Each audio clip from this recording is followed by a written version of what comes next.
जय. नांदेड दक्षिणचे नवनिर्वाचित आमदार माननीय आनंदराव तोंडारकर, आमचे सहकारी मित्र माजी आमदार प्रकाशजी पोखरना, नांदेड महानगरपालिकेचे माजी उपमहापौर परवीक्षजी गिलसाहेब, आमच्या मंदिराचे ट्रस्टीचे सेक्रेटरी दीपक भावरे, बिराजदार मंत्री, या मंदिराचे सर्व विश्वस्त,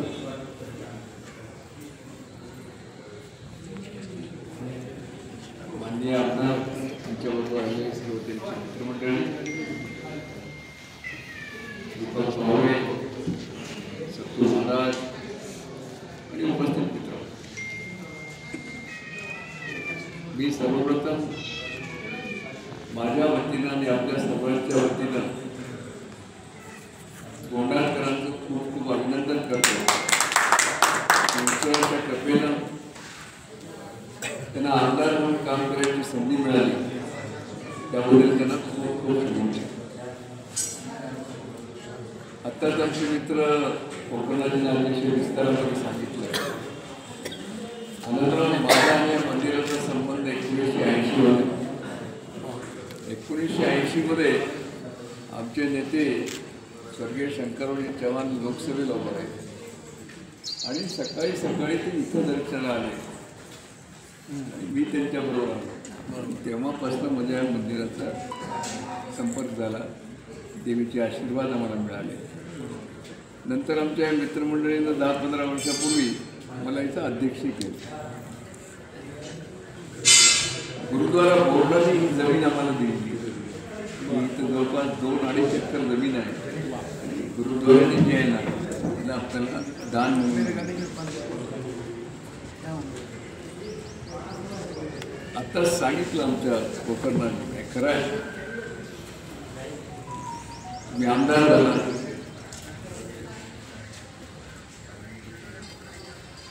वक्त से पहले और नसीब से ज़्यादा कुछ नहीं म्हणलं जातं. आमदार व्हायसाठी किती लोक 10 वर्षापासून प्रयत्न करतात. कोणी विठ्ठलाची मूर्ती वाटली, काय श्रीकृष्णाची केली, पण आनंदरावच्या आईवडिलाची काही पुण्य असेल, त्यांच्या घरामध्ये कोणी पुण्यात्मा असेल आणि आज तुम्हाला संधी मिळाली. आनंदराव, तुमच्या मतदारसंघामध्ये सर्व देवस्थान आहेत. गुरुद्वारा आपल्या मतदारसंघात, गायत्री मंदिर आपल्या मतदारसंघात आहे, काळेश्वर मंदिर आपल्या मतदारसंघात आहे, कपलेश्वर आहे, मोहनपूर आहे, मार्कंडेश्वर, गोदावरी नदी. तुम्ही अतिशय भाविक आहात.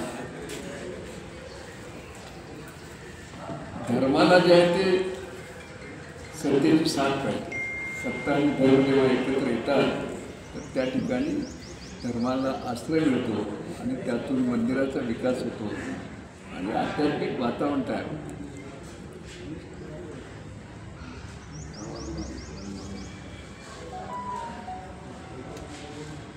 मी तुम्हाला माहीत आहे, 3 वेळा आमदार राहिलो, 3 वेळा खासदार राहिलो, मंत्री राहिलो, मुख्यमंत्र्याचा जावाई राहिलो, मुख्यमंत्र्याचा मेहुणा राहिलो. बरोबर आहे. आमचे एक मित्र होते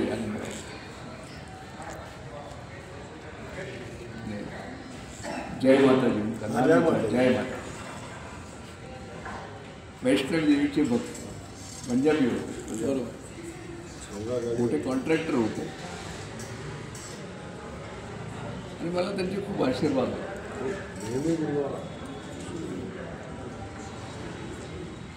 कुरुक्षेत्रमध्ये लायब्ररी आहे, फार मोठी लायब्ररी, आणि त्यामध्ये तुमचं भविष्य सांगलं जातं. भृगू संगीता असं काही त्याचं नाव आहे. ते तिथे गेले होते आणि त्यांनी माझं भविष्य काढून पाहिलं. आणि ते आल्यावर म्हणाले, भास्करराव तुम्ही जे लाडू खावलेले ना तुमच्या आईची पुण्य आहे. याच्यात निघालं बरोबर आहे. तुमच्या आईनं तुम्ही जेव्हा गर्भात होता तर खूप मोठी तपस्या केली, भक्ती केली आणि त्याची फळं तुम्ही खाता. खरं आहे. कितीतरी लोक कितीतरी प्रयत्न करतात, आपल्यापेक्षाही कष्ट करतात, आपल्यापेक्षाही मेहनत करतात, पण त्याला ईश्वरी कृपा मिळत नाही. तर मी नेहमी असं मानलेलं आहे की मी जे काही आहे ती माझ्या आईच्या तपश्चेमुळं आहे, त्यांच्या पुण्याईमुळं आहे. पण आता तुम्हाला संधी मिळाली, आम्ही तुम्हाला खूप खूप शुभेच्छा देतो. आताच आमच्या पोखराजीनं सांगितलं की या मंदिरासाठी जे आहे ते माजी आमदार मौलाना हंबर्डे यांनी 50 लाखाचं पत्र दिलं होतं. कलेक्टरला सँक्शन स्टेजचं होतं, पण त्याच वेळेस ते आचारसंहिता लागली आणि त्यामुळं ते सँक्शन झालं नाही. मी या मंदिराचा अध्यक्ष म्हणून आपल्याला विनंती करेन की ते जर आपण ते मंजूर केलात तर आमच्या याला खूप मोठी या बेरोजगारच्या कामाला मदत होईल अशी मी आशा व्यक्त करतो. बाकी फार विस्तारात जात नाही. आमच्या मंदिराच्या ट्रस्टींची इच्छा होती की आपला आला पाहिजे, सत्कार केला पाहिजे. अजून आमचा जेव्हा पुढे कार्यक्रम असतो त्याही वेळेस आपण यावं अशी मी ट्रस्टीचा अध्यक्ष म्हणून या ठिकाणी विनंती करतो. उद्याला आपला